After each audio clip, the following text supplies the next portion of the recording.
भगवान ओशो कहते हैं, भगवत्ता क्या है? भगवत्ता एक सत्य है, भगवान एक कल्पना।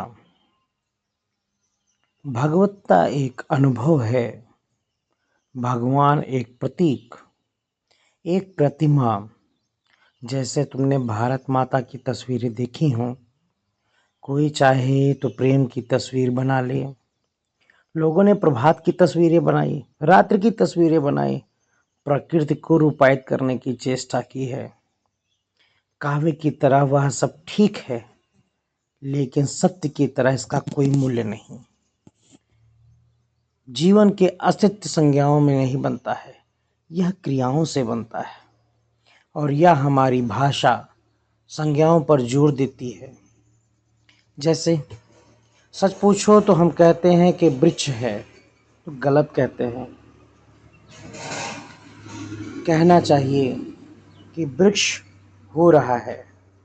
वृक्ष एक क्रिया है, जीवंतता है। वृक्ष ऐसी चीज नहीं जो ठहरी है, गतिमान है, गत्यात्मक है, प्रवाहमान है। वृक्ष की तो छोड़ ही दो, हम यह कहते हैं कि नदी है।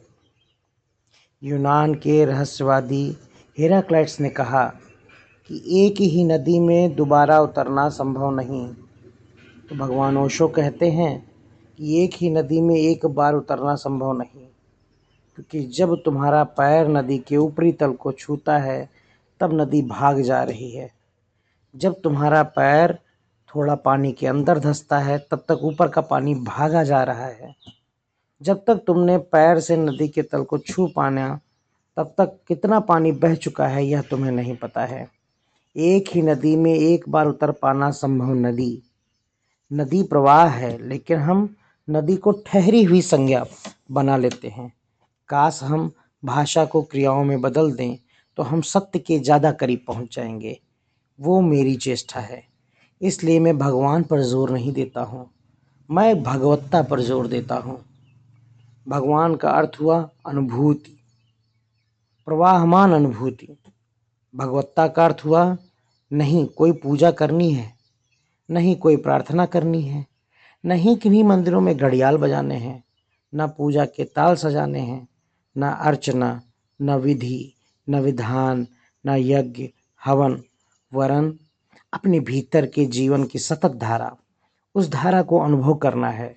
वह जो चेतना है, जो चैतन्य है, वह जो प्रकाश है, जो स्वयं के अंदर बोधि छिपी हुई दुनिया है, वह जो बोधि का रहस्यमय संसार है, उसका साक्षात्कार करना है। उस साक्षात्कार से जीवन को सुगंध से भर जाना है, ऐसी सुगंध जो कभी खत्म नहीं होती। उस सुगंध का नाम भगवत्ता है। भगवान की तरह तुम किसी व्यक्ति को कभी ना मिल सकोगे। अगर तुम सोचते हो कि कभी मुलाकात होगी, कभी दो बात होगी, कभी जीवन का दुखड़ा रोएंगे, कभी व्यथा कहेंगे, तो तुम गलत फहमी में हो। ऐसा भगवान ना कहीं है, ना कभी था। इसलिए तुम जिन प्रतिमाओं के सामने सिर झुका रहे हो, वो प्रतिमाएं तुम्हारी ही इजाद की हुई हैं। काव्य की तरह मैं उन्हें स्वीकार करता हूँ। सुंदर हो सकती हैं, लेकिन तथ्य की भांति उनमें कुछ नहीं है। अपनी ही बनाई हुई चीज़ों के सामने झुकने से ज़्यादा नासमझी और क्या होगी। मैं मूर्ति भंजक हूँ, पत्थर की मूर्तियाँ नहीं तोड़नी। पत्थर की मूर्तियों को तोड़ने से क्या होगा, वो तो कलाकृतियाँ हैं, लेकिन तुम्हारे चित्त में जो मूर्ति की धारणा है उसे खंडित करना है। लोग अक्सर सवाल उठाते हैं,